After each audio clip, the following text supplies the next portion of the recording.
Hello नमस्कार दोस्तों, मैं केसरी पाठक आपका एक बार फिर से न्यू अतुल एकेडमी के ऑनलाइन चैनल पर स्वागत करता हूं। आज से हम हिंदी सब्जेक्ट का पहला वीडियो स्टार्ट कर रहे हैं। अगर आपने हमारा पहला लेक्चर नहीं देखा है तो उसको आप अवश्य देख लें, क्योंकि उसमें हिंदी के बारे में संपूर्ण सिलेबस की जो बात है उसमें क्या की गई है, एक व्यवस्थित तरीके में क्या की गई है, चर्चा की गई है। ठीक है, तो आज से ही हम अपना पहला लेक्चर स्टार्ट करते हैं। जो आपका पहला लेक्चर होगा वो कल ही बताया गया था जब सिलेबस डिस्कशन कर रहे थे कि जो पहला लेक्चर होगा वो कौन सा होगा, आपका हिंदी भाषा का विकास। तो चलिए आज से ही हम अपना पहला लेक्चर स्टार्ट करते हैं। जो पहला लेक्चर होगा वो कौन सा होगा, आपका हिंदी भाषा का विकास। तो आइए हम देखते हैं उसको। ठीक है, आज से ही जो आपका पहला लेक्चर कौन सा स्टार्ट हो रहा, हिंदी भाषा का विकास। हिंदी भाषा का विकास कैसे हुआ, हिंदी भाषा की उत्पत्ति कैसी हुई, इसके बारे में हम क्या करेंगे, एक विस्तृत क्या करेंगे, चर्चा करेंगे। ठीक है, तो ये आपका पहला टॉपिक है।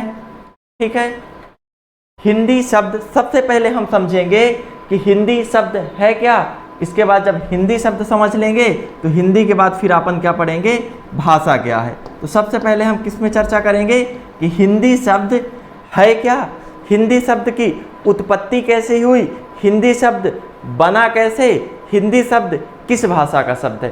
तो सबसे पहले हम इसके बारे में क्या करेंगे, चर्चा करेंगे। ठीक है, इसके पहले मैं एक बात आपको ध्यान दिला दूं, अगर आपने मेरे चैनल को सब्सक्राइब नहीं किया है तो सब्सक्राइब कर लेंगे और वीडियो को लाइक करेंगे और शेयर कर दीजिएगा। ठीक है, जो आपको क्या समझना अपन को, हिंदी शब्द समझने के लिए हमको थोड़ा सा इतिहास के बारे में बात करनी होगी। ठीक है, तो इतिहास के बारे में क्या बात करनी होगी कि एक आप जानते होंगे नदी है, उस नदी का क्या नाम है आपका, तो उस नदी का आपका नाम है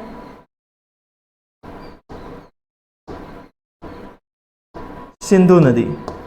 एक नदी है, उस नदी का क्या नाम है आपका, सिंधु नदी। कौन सी नदी है आपका, सिंधु नदी है। ठीक है, सिंधु नदी है और जितनी भी सभ्यताएं विकसित होती थी वो कहीं ना कहीं आप देखेंगे तो नदी के किनारे विकसित होती थी। नदी के किनारे विकसित होने का तात्पर्य ये होता है क्योंकि उस समय हमारे पास इतने साधन नहीं होते थे कि हम अपना जीवन यापन कर सके। ठीक है, और नदी के किनारे हमारे सभ्यता विकसित होने का ये तात्पर्य होता है कि हमको जीवन जीने के लिए जल बहुत महत्वपूर्ण होता है। तो इसीलिए जितनी भी सभ्यताएं विकसित होती थी तो वो किसके किनारे विकसित होती थी, नदी के किनारे विकसित होती थी। तो पहली सभ्यता कौन सी है, सिंधु घाटी की सभ्यता, जो सिंधु नदी के किनारे विकसित हुई वो कौन सी सभ्यता है आपकी, तो सिंधु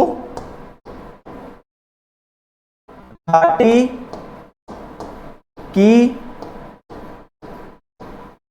सभ्यता। ठीक है, कौन सी सभ्यता थी, सिंधु घाटी की सभ्यता। ठीक है, ये आप यहां पर समझ गए होंगे कौन सी सभ्यता थी, सिंधु घाटी की क्या थी, आपकी सभ्यता थी। अब जब सिंधु घाटी की सभ्यता थी तो कुछ विदेशी लोग आते हैं और विदेशी लोग जब आते हैं तो यहां पर क्या देखते हैं कि एक नदी है, वो कौन सी नदी है आपकी, है वो कौन सी नदी है आपकी, सिंधु नदी है।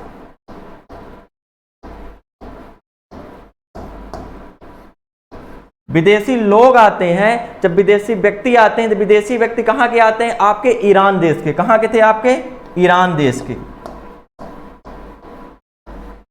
ईरान देश के व्यक्ति क्या हो जाएंगे, आपके ईरानी हो जाएंगे। जब ईरानी लोग आते हैं और देखते हैं कि एक नदी है, उस नदी का क्या नाम है आपका, सिंधु नदी। तो देखेंगे क्या नाम है आपका, सिंधु नदी। ईरानी लोग क्या करते थे या विदेशी लोग क्या होते थे कि सा की ध्वनि को, आप यहां पर ध्यान से सुनेंगे, सा की ध्वनि को सा नहीं उच्चारित करते थे, वो क्या उच्चारित करते थे आपके हा।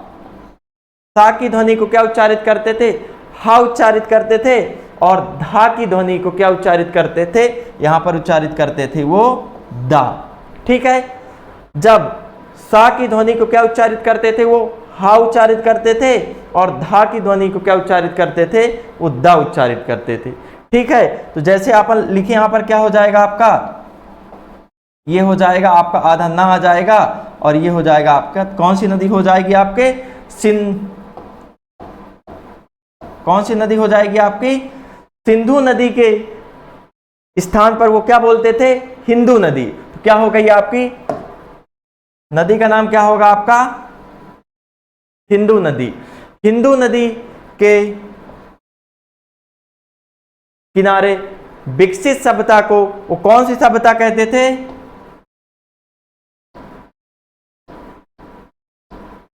हिंदू घाटी की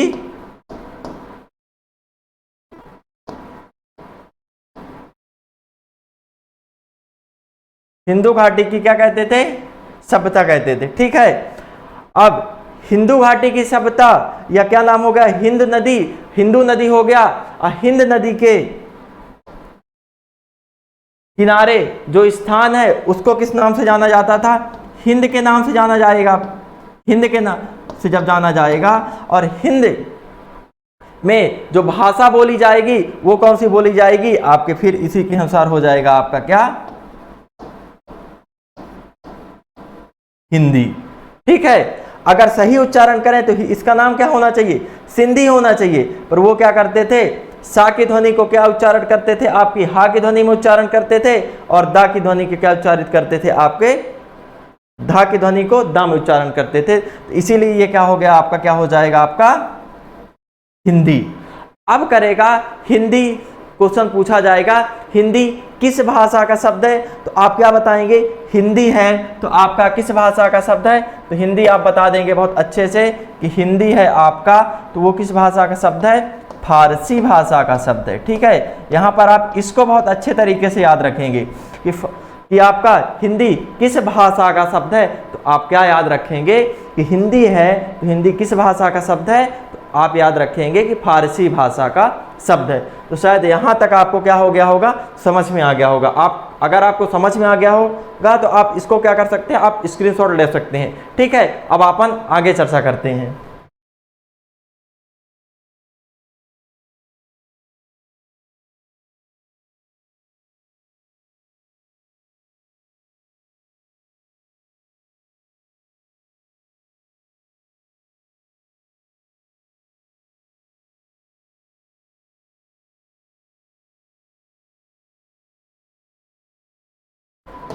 अब अपन किसके बारे में चर्चा करेंगे, भाषा का विकास क्रम। विश्व में सबसे पहली कौन सी भाषा आई या भाषा का विकास क्रम क्या होता है, अपन इसके बारे में विस्तृत चर्चा करेंगे। तो यहाँ से आप बिल्कुल वीडियो को बहुत ध्यान से देखिएगा। ठीक है, तो किसके बारे में हम चर्चा करेंगे, भाषा के विकास के बारे में यहाँ पर क्या करेंगे, अपन एक व्यवस्थित तरीके से चर्चा करेंगे। तो देखा जाए विश्व में सबसे पहली किस भाषा का विकास हुआ या विश्व में सबसे पहली कौन सी भाषा का विकास हुआ, तो विश्व में सबसे पहली की कौन सी भाषा का विकास हुआ है आपके, हुआ है आपके कौन सी भाषा का विकास, संस्कृत भाषा का विकास हुआ। ठीक है, आप ये याद रखेंगे विश्व में सबसे पहली या सबसे प्राचीनतम भाषा कौन सी है, तो सबसे प्राचीनतम भाषा कौन सी है आपके, संस्कृत भाषा है। ठीक है, संस्कृत भाषा है। इसके बाद समझ लिए कि विश्व में सबसे प्राचीनतम भाषा कौन सी है, तो कौन सी है आपकी, संस्कृत भाषा है। ठीक है, इसके बाद अपन चर्चा करेंगे कि भाषा क्या होती है। भाषा क्या होती है, तो भाषा शब्द अगर आएगा कि भाषा क्या होती है, तो आप क्या बताएंगे, भाषा शब्द की उत्पत्ति, भाषा शब्द की उत्पत्ति किससे होती है, भाषा शब्द की उत्पत्ति संस्कृत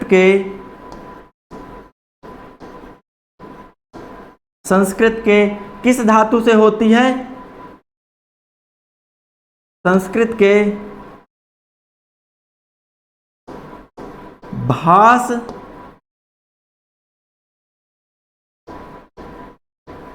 धातु से भाषा शब्द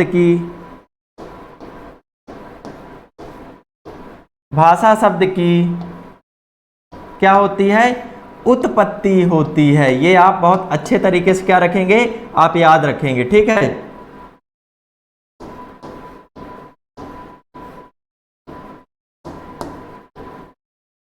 भाषा शब्द की उत्पत्ति संस्कृत के किससे होती है, भास धातु से होती है, ठीक है। अब हम यहाँ पर चर्चा करेंगे कि आपका धातु क्या होता है। तो धातु क्या होता है, धातु का अर्थ क्या होता है। तो धातु का अर्थ होता है, आप समझिए क्या होता है, कहना। क्या हो जाएगा, धातु का शाब्दिक अर्थ क्या होता है, कहना होता है, ठीक है। यहाँ तक शायद आपको समझ में आ गया होगा। इसके बाद हम चर्चा करेंगे कि भारत में सबसे पहली कौन सी भाषा थी, या विश्व में सबसे पहली कौन सी भाषा का क्या हुआ था, विकास हुआ था।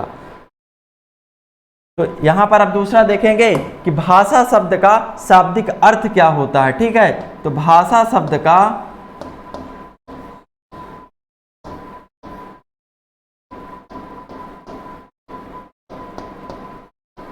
शाब्दिक अर्थ, भाषा शब्द का शाब्दिक अर्थ लिखने से पहले आप यहां पर ध्यान से सुनेंगे, ठीक है।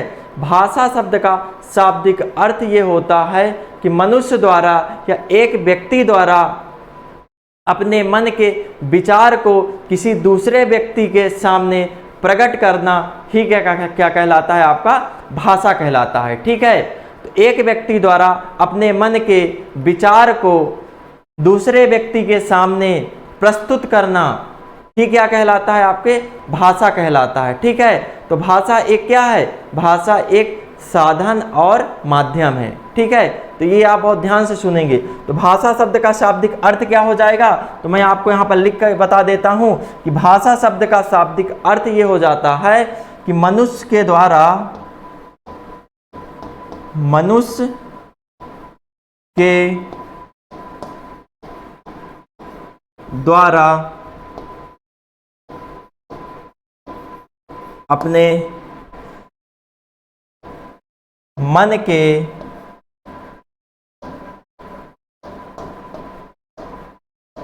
विचार को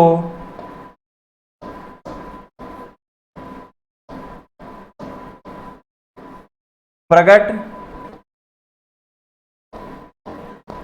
करना ही क्या कहलाता है, भाषा कहा जाता, क्या कहा जाएगा, भाषा कहा जाएगा। भाषा का अगर पूछेगा शाब्दिक अर्थ क्या होता है, मनुष्य के द्वारा अपने मन के विचार को प्रकट करना ही क्या कहलाता है, भाषा कहलाता है। तो भाषा एक साधन और माध्यम भी है। ये विनिमय का क्या है, एक साधन और माध्यम भी है, ठीक है। आप मेरी बातों को सुन रहे होंगे तो किसी न किसी माध्यम से सुन रहे होंगे। जो अपने विचार को मैं प्रकट कर रहा हूँ, वो जो मैं बोल रहा हूँ, आप समझ कैसे पा रहे हैं, भाषा से ही समझ पा रहे हैं। तो भाषा एक क्या है, साधन और माध्यम है। तो भाषा क्या है, साधन और माध्यम है, ठीक है। भाषा क्या है, साधन और माध्यम भी क्या है, आपका भाषा है, ठीक है। अब यहां पर आप ये शायद समझ गए होंगे। अब एक चीज आपको यहां पर नहीं दिख रही होगी, वो कौन सी आपको दिख रही होगी, नहीं है, आपको विचार। ये व्यापक में पूछ लिया जाता है, विचार निम्नलिखित में से कौन सी इकाई है, ठीक है। तो यहां तक आप स्क्रीनशॉट ले लीजिए। इसके बाद मैं अगले बात पे चर्चा करता हूं।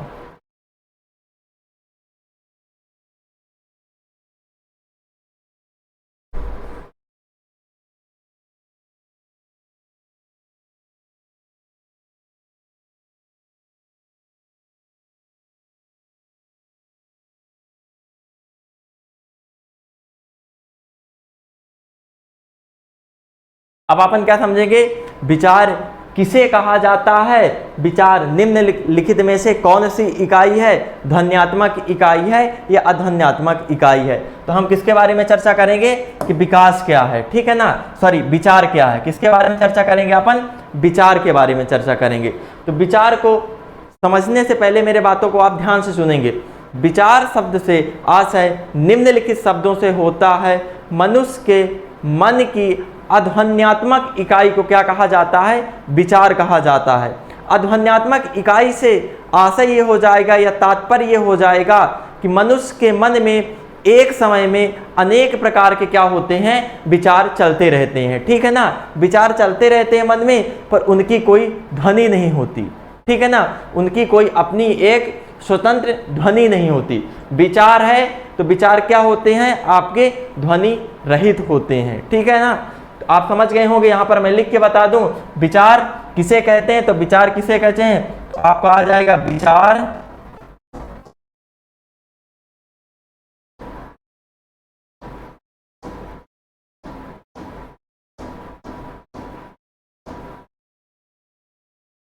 अध्वन्यात्मक इकाई को क्या कहा जाता है? विचार अध्वन्यात्मक इकाई को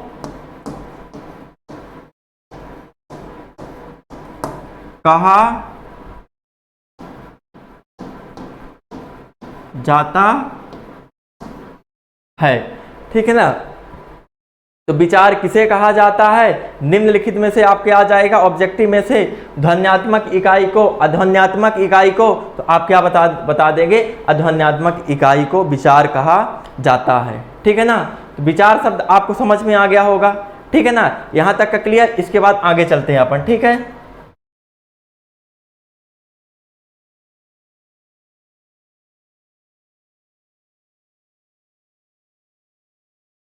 अब अपन देखेंगे कि भारत विश्व में सबसे पहली कौन सी भाषा का विकास हुआ। तो मैं बता चुका हूं विश्व की सबसे पहली कौन सी भाषा है आपकी। तो आप यहां पर याद रखेंगे विश्व की सबसे पहली या प्राचीनतम भाषा कौन सी है?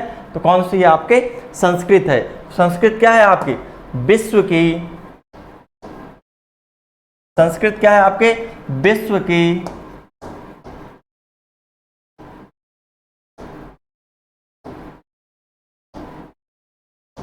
विश्व की सबसे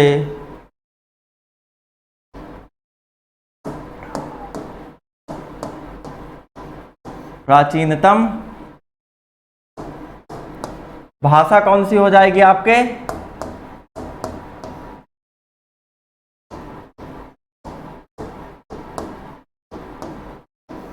विश्व की सबसे प्राचीनतम भाषा कौन सी है? तो आप क्या बता देंगे?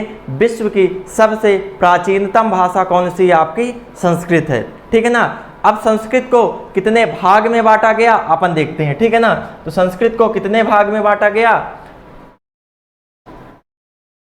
संस्कृत को कितने भागों में बांटा गया था? तो अपन यहां पर चर्चा करेंगे कि विश्व की सबसे प्राचीनतम भाषा अपन देख चुके, कौन सी है आपकी? संस्कृत है, ठीक है ना। पहली भाषा कौन सी? संस्कृत थी। अब संस्कृत कब आई, किस प्रकार से आई? तो अगर हम देखें कि संस्कृत का समय काल क्या होता है, तो संस्कृत का समय काल होता है आपका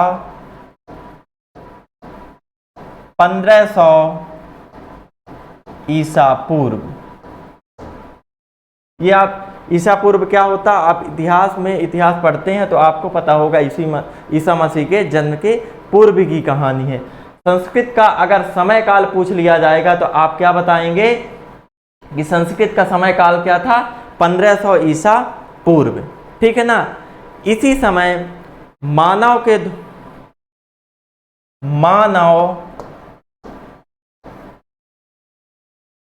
उत्पत्ति का प्रथम ग्रंथ किसे कहा जाता है? मानव उत्पत्ति का प्रथम ग्रंथ किसे कहा जाता है? कहा जाता है आपका ऋग्वेद को। ऋग्वेद को क्या कहा जाता है? मानव उत्पत्ति का जो प्रथम ग्रंथ है, मानव उत्पत्ति का जो प्रथम ग्रंथ है वो कौन सा है आपका? तो वो है आपका ऋग्वेद। ऋग्वेद अगर पूछा जाएगा कब लिखा गया, किस ईस्वी में लिखा गया, तो आप क्या बता देंगे? ऋग्वेद का जो टाइम पीरियड है वो कौन सा है आपका? 1500 ईसा पूर्व, ठीक है ना। ऋग्वेद के समकालीन एक और वेद लिखा गया था, तो ऋग्वेद के ही समकालीन एक और वेद लिखा गया था। तो ऋग्वेद के समकालीन कौन सा वेद लिखा गया था? ऋग्वेद के समकालीन ईरान देश में, यहां पर आप ध्यान से देखेंगे, ईरान देश में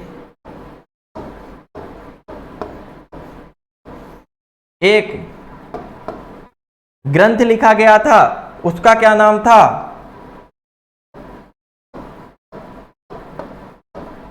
अवेस्टा ग्रंथ। ये किसके समकालीन था? तो किसके समकालीन था? आपका ऋग्वेद के समकालीन था। पूछा जाएगा कब लिखा गया, तो आप क्या बता देंगे? 1500 ईसा पूर्व में बता देंगे। ठीक है, ये व्यापम में आपके क्वेश्चन पूछा गया, इसको बहुत ध्यान से देखिएगा। ऋग्वेद के समकालीन कौन सा ग्रंथ लिखा गया, तो आप क्या बता देंगे? अवेस्टा है। वो किस देश में लिखा गया था, तो आप क्या बता देंगे? तो लिखा गया था कौन किस देश में लिखा गया था? ईरान देश में लिखा गया था। ठीक है, इसके बाद अपन चर्चा करते हैं कि संस्कृत को हमने इसके बाद कितने वर्ग में विभाजित किया। तो संस्कृत के इसके बाद हो जाएंगे आपके, संस्कृत के हो जाएंगे कितने वर्ग में विभाजित हो जाएगी? 1500 ईसा पूर्व के बाद संस्कृत के 2 भाग में क्या हो जाता है? विभाजित हो जाता है। संस्कृत कितने भाग में विभाजित हो जाता है? आपके 2 भागों में क्या हो जाएगा? यहाँ पर विभाजित हो जाएगा। ठीक है, 2 भागों में कौन सा विभाजित होगा, किस प्रकार होगा, इसके बारे में अपन चर्चा करते हैं। ठीक है, संस्कृत का जो टाइम पीरियड है वो कौन सा है आपका? यहाँ पर देखिएगा 1500 ईसा पूर्व। ठीक है, 1500 ईसा पूर्व। इसके बाद क्या होता है? संस्कृत 2 वर्गों में क्या हो जाती है? विभाजित हो जाती है। तो वो कौन सी थी? तो पहली जो होगी आपकी संस्कृत, वो कौन सी है आपके? तो वो है आपके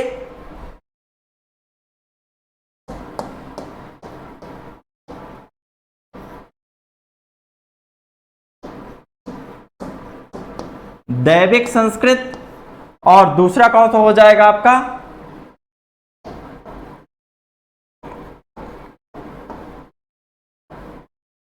लौकिक संस्कृत। 1500 ईसा पूर्व के बाद संस्कृत 2 वर्गों में क्या हो जाती है? आपके विभाजित हो जाती है। कौन से 2 वर्ग थे? तो आपके पहली हो जाएगी दैविक संस्कृत, और कौन सी हो जाएगी दूसरी? लौकिक संस्कृत। ठीक है, अब दैविक संस्कृत क्या थी, लौकिक संस्कृत क्या थी, इसके बारे में अपन क्या है यहाँ पर चर्चा करते हैं। ठीक है, अगर बात की जाए तो दैविक संस्कृत का समय काल या टाइम पीरियड क्या था, तो इसका था आपका 1500 ईसा पूर्व से 1000 ईसा पूर्व। ठीक है, वैदिक संस्कृत का जो टाइम पीरियड है वो क्या है आपका? 1500 ईसा पूर्व से 1000 ईसा पूर्व। इसी में आपके क्या लिखे गए थे मैं बताया था, तो कौन से वेद लिखे गए थे, या कितने वेद होते हैं अपने, तो वो लिखे गए थे। तो कौन से वेद लिखे गए थे अपने? तो लिखा गया था जो पहला वेद है वो कौन सा लिखा गया था आपका? ऋग्वेद। दूसरा है आपका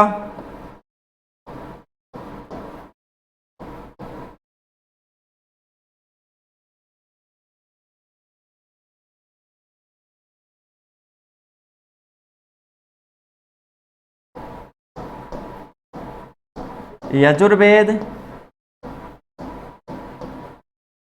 सामवेद और अथर्व वेद।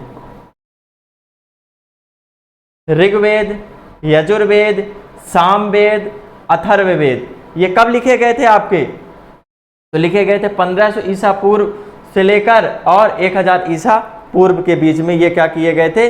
लिखे गए थे। ठीक है, अगर हम वेदों को एक साथ बोले तो इनको चारों वेद को हम कब क्या बोल देते हैं? तो इन्हीं वेद को हम बोल देते हैं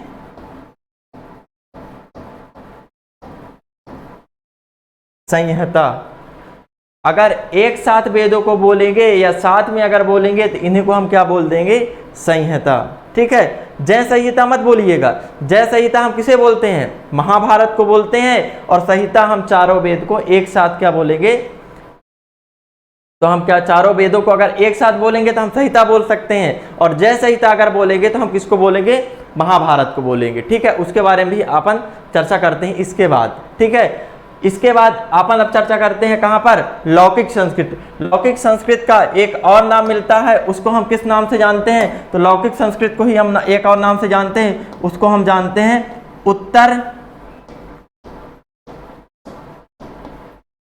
उत्तर संस्कृत के नाम से भी किसे जाना जाता था, तो आप क्या बता देंगे, लौकिक संस्कृत को जाना जाता था। इसके बाद एक और इसका नाम आता था, इसको किस नाम से जानते हैं,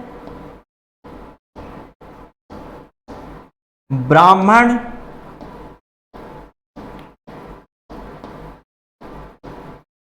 संस्कृत के नाम से किसे जाना जाता है, तो वो क्या किसे जाना जाता है, लौकिक संस्कृत को क्या है, जाना जाता है। ठीक है, अब इसी में पूछ लिया जाएगा लौकिक संस्कृत का क्या टाइम पीरियड है या इसका क्या समय है, तो आप क्या बताएंगे, 1000 ईसा पूर्व से 500 ईसा पूर्व। पूछेगा आपका क्वेश्चन में कि आपका लौकिक संस्कृत का समय क्या चल रहा था या किस समय लौकिक संस्कृत का विकास हुआ था, तो किस समय हुआ था, तो आप क्या बता देंगे, 1000 ईसा पूर्व से लेकर 500 ईसा पूर्व तक। इसी में अगर बात करें तो बहुत ग्रंथों की क्या की गई थी, रचना की गई थी, या बहुत अपन यहां पर देखेंगे कि किस किस में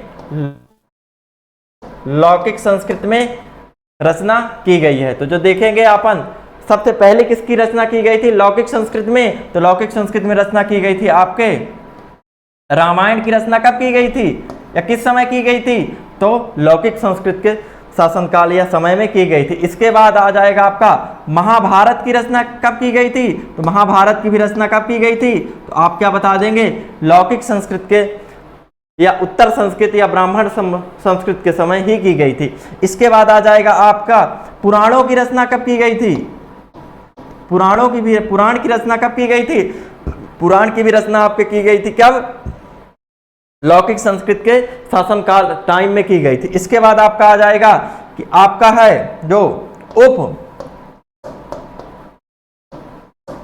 उपनिषद की रचना कब की गई थी, तो कब की गई थी, आपके लौकिक संस्कृत के शासनकाल में ही की गई थी। इसके बाद आपका आ जाएगा कि आपके वेदांगों की रचना कब की गई थी, वेदांग की रचना कब की गई थी, तो वेदांगों की आप क्या बता देंगे कब की गई थी, तो आप क्या बता देंगे, लौकिक संस्कृत के टाइम पर ही की गई थी। अगर बात करें पुराणों की संख्या कितनी होती है, तो 18 होती है। उपनिषद की संख्या कितनी होती है, तो 108 होती है। वेदांगों की संख्या कितनी होती है, तो वेदांगों की संख्या कितनी होती है, आपके 6 होती है। इसी में अगर बात करें तो उपवेद की संख्या कितनी होती है, उपवेद की संख्या आ जाएगी, उपवेद की रचना कब की गई थी, इसी में की गई थी, इसकी भी संख्या कितनी होती है, आपके 4 होती है। ठीक है, तो यहां तक आपको शायद समझ में आ गया होगा। इसके बाद ये है, इसको आप बहुत ध्यान से देखिएगा। ठीक है, इसके बाद क्या होता है, इसके संस्कृत के बाद फिर एक भाषा का और विकास होता है, वो कौन सी भाषा है, तो यहां पर ही मैं बता दूंगा आपको। यहां से ध्यान से देखिए, संस्कृत के बाद एक भाषा आती है, वो कौन सी भाषा है, आपके पाली भाषा। ठीक है, कौन सी भाषा, यहां पर देखिए, रुकिए, कौन सी भाषा, आपके पाली भाषा। ठीक है ना। अब पाली भाषा, तो पाली भाषा का समय क्या है, तो पाली भाषा का समय है आपका, तो देखिएगा आप 500 ईसा पूर्व से 100 शताब्दी जो जाएगा, तो वो पाली भाषा का क्या है, समय है। ठीक है ना। कौन सी भाषा आएगी, पाली भाषा। पाली भाषा जो थी वो किनकी थी, बौद्ध धर्म की थी। किनकी थी, आपके बौद्ध धर्म की थी। ठीक है ना। कौन से धर्म की थी, बौद्ध धर्म की थी। कौन सी, पाली भाषा। इसी में अगर बात करें हम कि पाली भाषा को ही हम भारत की प्रथम देसी भाषा या आम जन की भाषा भी कहते हैं। यह आपके व्यापम में पूछा हुआ क्वेश्चन है कि प्रथम देसी भाषा या आम जन मानस की भाषा किसे कहा जाता है, तो आप क्या बता देंगे, प्रथम देसी भाषा या आम जन की मानस की भाषा किसे कहा जाता है, तो आपको किसे कहा जाता है, तो आपको कहा जाएगा, किसको कहा जाएगा, पाली भाषा को। यहां पर मैं रख कर हूं, आप स्क्रीनशॉट लीजिए, मैं थोड़ा सा यहां पर लिखूंगा। ठीक है।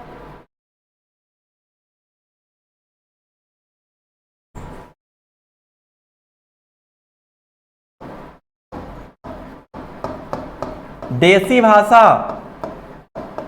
या आम जनमानस की भाषा किसे कहा जाता है? आम जनमानस की भाषा या देसी भाषा किसे कहा जाता है? तो आप क्या बता देंगे? पाली भाषा को कहा जाता है। ठीक है ना। उसी समय पे 3 पिटक भी लिखे गए थे। तो इसी में अब क्वेश्चन एक प्रकार से मैं बताऊं, अब क्वेश्चन आपके कहां से आएंगे? जेल पहरे के हिसाब से, सब इंस्पेक्टर के हिसाब से। यहां पर आप देखिएगा, पूछा जाएगा देव भाषा या देववाणी किसे कहा जाता था? तो देव भाषा या देववाणी आपको किसे कहा जाएगा? आपको समझ में आ गया होगा किसे कहा जाएगा। देववाणी आपको कहा जाता था। किसको कहा जाता था?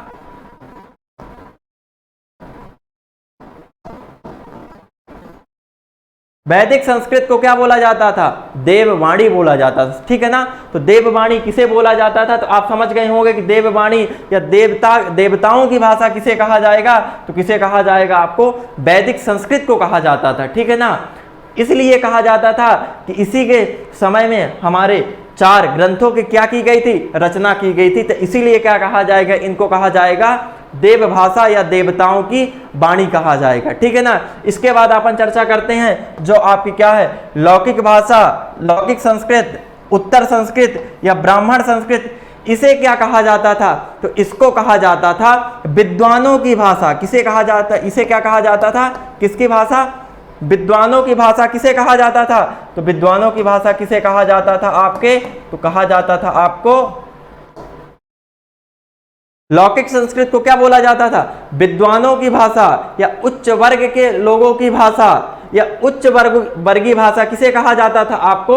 तो उसे कहा जाता था लौकिक संस्कृत को कहा जाता था। और देसी भाषा या आम जनमानस की भाषा किसे कहा जाता था? तो किसे कहा जाता था? आपको कहा जाता था पाली भाषा को। क्या कहा जाता था? देसी भाषा या आम जनमानस की भाषा। अब आप यहां पर समझेंगे कि इसको आम जनमानस की भाषा इसलिए नहीं कहा जाता था क्योंकि इसका प्रयोग सबसे पहले कहां पर किया जाता था? कौन करते थे? देवता लोग करते थे। तो इसको क्या कहा जाने लगा आपको? देववाणी या देव भाषा। ठीक है। अब इसके बाद चर्चा करें, लौकिक भाषा है तो लौकिक भाषा आपके विद्वान लोग ही सीख पाए। सभी लोग इसको भारत में, सभी विश्व में सभी लोग नहीं सीख पाए। तो इसको क्या कहा जाने लगा? विद्वानों की भाषा। अब इसके बाद क्या होती है? आपकी दूसरी भाषा एक जन्मती है। वो कौन सी है? आपके पाली भाषा। ठीक है ना। तो पाली भाषा सभी लोग समझते थे, सभी लोग बोलते थे। अब उसमें क्या है, कुछ पढ़े भी लोग थे, कुछ नहीं भी पढ़े थे, कुछ अनपढ़ भी थे। अनपढ़ में से जो लोग पढ़ कर आए और उसी अनपढ़ में से जो लोग पढ़ कर आए और फिर क्या करते हैं, वेद या ग्रंथों की क्या कर देते हैं, रचना करते हैं। इसीलिए ये देसी भाषा या आम जनमानस की भाषा बन जाती है। तो आम जनमानस की भाषा कौन सी है, अब हमने पूछा था, तो आप क्या बता देंगे, आम जनमानस की भाषा किसे कहा जाता था? तो आपको किसे कहा जाता था? पाली भाषा को कहा जाता था। ठीक है ना। तो यहां तक शायद आपको बहुत अच्छे से समझ में आ गया होगा। ठीक है ना। तो इसके बाद आप स्क्रीनशॉट ले लीजिए। इसके बाद फिर आगे चलते हैं अपन। इसके बाद अपन देखेंगे अब भाषा का क्रम क्या होता है। ठीक है ना, कि भाषा का क्रम क्या होता है। तो सबसे पहले अपन चर्चा कर लेते हैं कि भाषा का जो क्रम होता है वो कौन सा क्रम है। ठीक है ना। तो विश्व में सबसे पहली कौन सी भाषा आई? तो विश्व में सबसे पहली आपकी कौन सी भाषा आती है? तो वो आती है आपकी संस्कृत भाषा। ठीक है ना। संस्कृत के बाद आपकी आती कौन सी भाषा? पाली भाषा आती है। ठीक है ना। पाली के बाद कौन सी भाषा आती है? तो पाली के बाद आती है आपकी कौन सी? प्राकृत भाषा। ठीक है ना। पहली भाषा कौन थी? संस्कृत। संस्कृत के बाद पाली, पाली के बाद प्राकृत, प्राकृत के बाद कौन सी आ जाएगी? अपभ्रंश आ जाएगी। ठीक है ना, अपभ्रंश। फिर इसके बाद कौन सी आ जाएगी? औहट। औहट के बाद आ जाएगी आपकी कौन सी? खड़ी बोली। और खड़ी बोली के बाद कौन सी आ जाएगी आपके?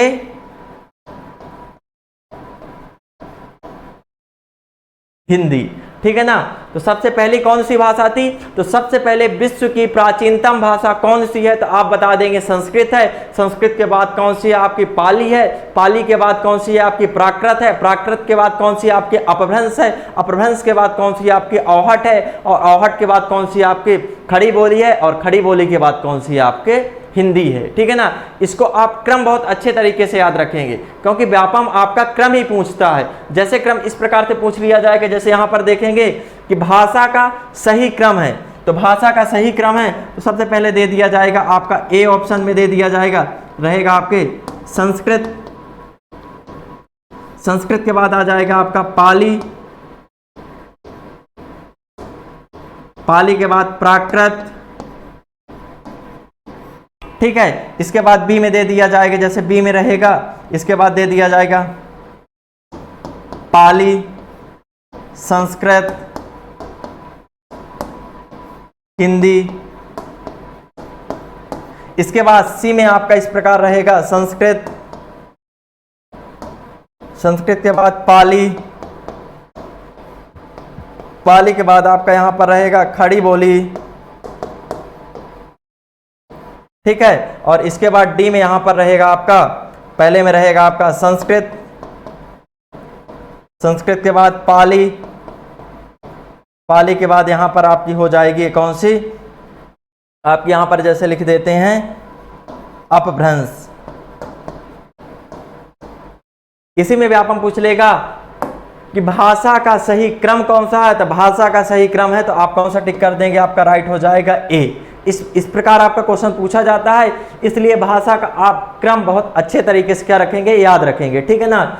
इसके बाद जब मैं भाषा पढ़ाऊंगा तो भाषा में और बहुत अच्छे तरीके से पढ़ा दूंगा। अपन अभी पढ़ेंगे जैसे पाली, प्राकृत, अपभ्रंश, औहट। इसके बाद अपन विस्तृत चर्चा करेंगे, ठीक है ना। अभी अपन यहाँ पर क्या देख रहे हैं, सिर्फ अपन क्या देख रहे हैं, क्रम देख रहे हैं, ठीक है। तो यहाँ तक आपको शायद समझ में आ गया होगा। अगर समझ में आ गया होगा तो अपन आगे चलते हैं, ठीक है। चलिए अपन आगे चलते हैं। इसके बाद अपन क्या चर्चा करेंगे, इसके बाद अपन चर्चा करेंगे कि भाषा की जो है अपन विशेषता के बारे में चर्चा कर ले। अब अपन ने समझ लिया कि भारत विश्व में सबसे पहली कौन सी भाषा थी, इसके बाद भाषा का क्रम क्या था, हमारी हिंदी भाषा किस भाषा का शब्द है, इसके बाद कौन सा ग्रंथ था, कौन सा ग्रंथ सबसे पहले लिखा गया, उसका समय क्या था, उसका टाइम क्या था, इसके बारे में अपन ने क्या कर लिया, विस्तृत चर्चा कर ली, ठीक है। तो आप भाषा शब्द भी समझ गए होंगे कि संस्कृत के किससे बना, भाष धातु से मिलकर बना। भाष शब्द का आशय क्या होता है, कहना होता है, ठीक है ना। और अध्यात्मक इकाई किसे कहते हैं, अध्यात्मक इकाई आपको कहते हैं, किसे कहते हैं, आपको विचार को कहा जाता है, ठीक है। यहां तक आपको शायद बहुत अच्छे तरीके से क्या आ गया होगा, समझ में आ गया होगा, ठीक है। तो अपन आइए फिर अब आगे चलते हैं। चलें तो अपन चर्चा करेंगे भाषा की विशेषताएं। भाषा की कुछ ना कुछ विशेषताएं होती होंगी, ये आपके क्वेश्चन में पूछा जाएगा, ठीक है ना। तो भाषा की क्या विशेषताएं होती हैं, ठीक है ना। तो भाषा की एक पहली विशेषता होगी, आपके दैनिक जीवन में उपयोग होती है। भाषा एक जन्मजात होती है। भाषा क्या है, भाषा जन्मजात होती है। कोई जन्म लेता है वो भाषा को उत्पन्न नहीं करता, भाषा क्या होती है, आपकी जन्मजात होती है। तो भाषा एक जन्मजात क्या है, प्रक्रिया, एक प्रणाली है। तो भाषा क्या है, भाषा की आप पहली विशेषता अपन लिख देंगे। तो भाषा क्या है, तो भाषा जन्म जात होती है। भाषा क्या कैसी होती है, भाषा जन्म जात होती है, ठीक है ना। अब इसके बाद आप देखिएगा भाषा का एक क्या होता है, भाषा का एक मानक स्वरूप होता है। अर्थात मानक स्वरूप का मतलब क्या हो जाएगा, भाषा को लिखने के लिए या समझने के लिए या ग्रंथ की रचना करने के लिए या महाकाव्य की रचना करने के लिए एक मानक स्वरूप होता है, एक व्याकरण होता है। एक हर भाषा की अपनी अपनी क्या होता है, होती है, एक व्याकरण होती है। तो भाषा का एक क्या होता है, तो भाषा का दूसरा हो जाएगा, भाषा का एक, भाषा का एक अपना क्या होता है, मानक स्वरूप होता है, ठीक है ना। भाषा का क्या होता है, अपना एक मानक स्वरूप होता है। ठीक है ना, यहाँ तक आपको शायद समझ में आ गया होगा। ये आप देखिएगा, जैसे आपका ऑब्जेक्टिव में आ जाएगा, भाषा का निम्नलिखित में से कौन सा स्वरूप होता है? मानक स्वरूप होता है, अमानक स्वरूप होता है, अपूर्ण स्वरूप होता है या मूढ़ स्वरूप होता है। तो आप क्या कर देंगे, भाषा का एक अपना क्या होता है?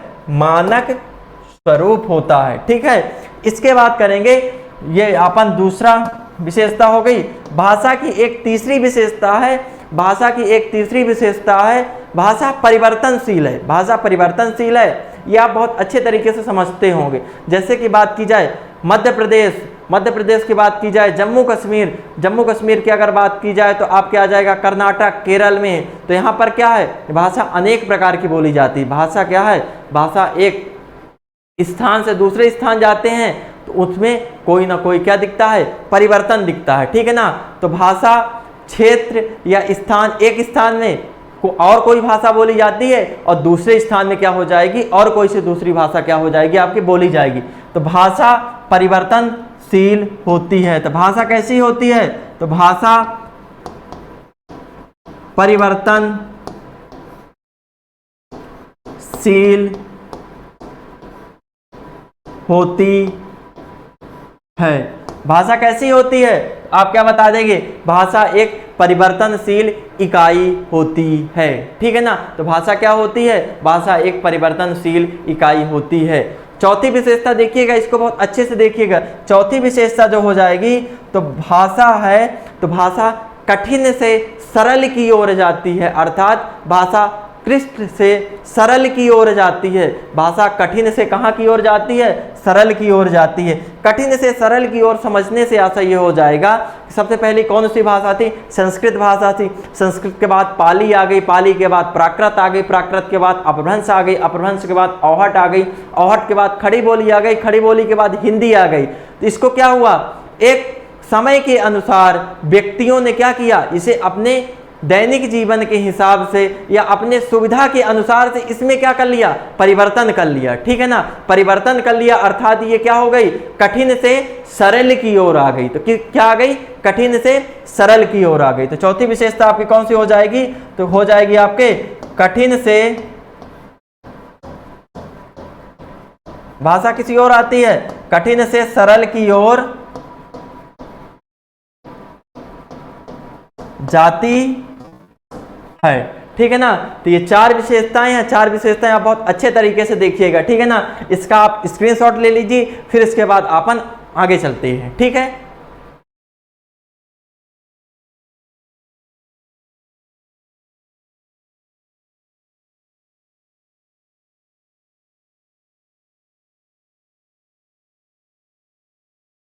इसके बाद अब देखते हैं भाषा को सीखने के लिए मनोवैज्ञानिक कितनी इकाइयां होती हैं। ठीक है, किसी भाषा को सीखने के लिए कितनी मनोवैज्ञानिक इकाइयां होती हैं। ठीक है ना, अपन इसके बारे में क्या करेंगे, चर्चा करेंगे। तो भाषा को सीखने के लिए मनोवैज्ञानिक कितनी इकाइयां होती हैं, अगर डायरेक्ट क्वेश्चन में आएगा तो क्या बता देंगे, मनोवैज्ञानिक कितनी इकाइयां होती हैं। तो आप क्या बता देंगे, मनोवैज्ञानिक कितनी इकाइयां होती हैं, 3 इकाई होती हैं। ठीक है ना, अब पढ़ने 3 इकाई तो होती हैं, पर 3 इकाई कौन कौन सी 3 इकाई होती हैं। ठीक है ना, तो कौन कौन सी 3 इकाई होती हैं, तो पहली जो इकाई होगी तो वो कौन सी हो जाएगी आपकी, पहली जो इकाई होगी वो हो जाएगी आपके जिज्ञासा। जिज्ञासा अर्थात किसी भाषा को सीखने के लिए हमको उसके लिए क्या होना चाहिए, जिज्ञासा होनी चाहिए। तो उसको हम बहुत कम समय में बहुत अच्छे तरीके से सीख सकते हैं। तो पहली मनोवैज्ञानिक क्या इकाई है, जिज्ञासा है। ठीक है ना, इसके बाद जो दूसरी इकाई है तो वो कौन सी है आपके, अनुकरण है। दूसरी इकाई कौन सी है आपके, अनुकरण है। और तीसरी और लास्ट इकाई के हम मनोवैज्ञानिक इकाई के तहत अगर देखें तो वो है आपकी कौन सी, अभ्यास। भाषा को सीखने के लिए मनोवैज्ञानिक कितनी इकाइयाँ होती हैं? तो कितनी इकाइयाँ होती हैं? आपके 3 इकाइयाँ होती हैं। कौन कौन सी 3 इकाइयाँ होती हैं? ये आपको लिखी हुई है, ठीक है ना। इसको आप देखिएगा, ऑब्जेक्टिव में ऐसे दे देगा निम्नलिखित में से कितनी इकाइयाँ होती हैं, तो आपको ए में दे देगा जैसे जिज्ञासा, बी में दे देगा अनुकरण और सी में दे देगा अभ्यास। फिर लास्ट जो रहेगा डी में रहेगा इनमें से सभी। तो आप क्या कर देंगे? इनमें से सही को क्या कर देंगे? आप क्लिक कर देंगे या टिक कर देंगे, ठीक है ना। तो वहां पर आपका क्या हो जाएगा? क्वेश्चन सही हो जाएगा, ठीक है ना। यहां तक आपको समझ में आ गया। अब अपन क्या करते हैं? आगे चलते हैं, ठीक है ना। इसके बाद आगे चलते हैं तो अपन आगे क्या देखते हैं? तो इसके बाद अपन देखेंगे कि भाषा के विकास की कितनी इकाइयां होती हैं, ठीक है ना। तो इसके बाद अपन क्या चर्चा करेंगे? भाषा के विकास की कितनी इकाइयां होती हैं। अभी मनोवैज्ञानिक अपन ने देखा था, अगर डायरेक्ट आ जाएगा कि भाषा के विकास की कितनी इकाइयां होती हैं, भाषा के विकास की कितनी इकाइयां होती हैं, अगर डायरेक्ट क्वेश्चन आएगा तो आप क्या कह दोगे कि भाषा के विकास की कितनी इकाइयां होती हैं? तो आप क्या कह देंगे? भाषा के विकास की 4 इकाई होती है। कितनी इकाई होती है? 4 इकाई होती है। तो 4 इकाई कौन कौन सी होती हैं? अपन उसको अब देखिए पढ़ेंगे, ठीक है ना। तो पहली इकाई है आपकी, कौन सी है आपकी?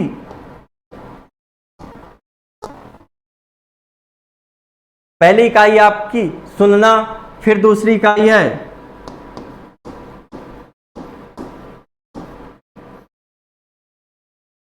बोलना। तीसरी इकाई है पढ़ना और चौथी इकाई है और लास्ट इकाई कौन सी है आपकी? लिखना, ठीक है ना। तो भाषा के विकास की कितनी इकाई होती है? अगर आएगा आपके भाषा के विकास की कितनी इकाई होती है तो आप क्या बता देंगे? 4 इकाई होती हैं। कौन कौन सी इकाइयां होती हैं? तो आप क्या बता देंगे? ये इकाइयां होती हैं।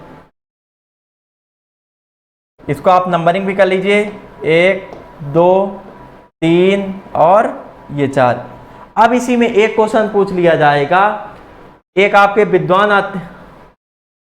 आपके एक विद्वान आएंगे, उनके अनुसार अगर पूछ लिया जाएगा कि भाषा के विकास के निम्नलिखित में से कितनी इकाइयां होती हैं, तो किसी के अगर अनुसार आ जाएगा, ये भी आपने पूछा हुआ था, तो आप देखिएगा वो कौन से थे? मारिया मॉन्टेसरी के अनुसार भाषा को सीखने के लिए कितनी इकाइयां होती हैं? मारिया मॉन्टेसरी के अनुसार भाषा को सीखने के लिए कितनी इकाइयां होती हैं? तो आप क्या बता दें? इकाइयां तो कितनी होती हैं? 4 इकाइयां होती हैं, ठीक है ना। पर इन्होंने क्रम को क्या किया है? क्रम को अलग कर दिया है। तो ये क्रम आप याद रखिएगा, अगर इनके अनुसार आ जाता है तो इनके क्रम में एक अंतर है, उसको आप ध्यान से देखेंगे, ठीक है ना। वही आपके व्यापम में क्वेश्चन पूछा ही गया था, ठीक है ना। तो पहला हो जाएगा आपके, पहली कौन सी इकाई है? तो पहली इकाई है आपकी सुनना, फिर है बोलना और फिर है लिखना और इसके बाद लास्ट है आपका पढ़ना।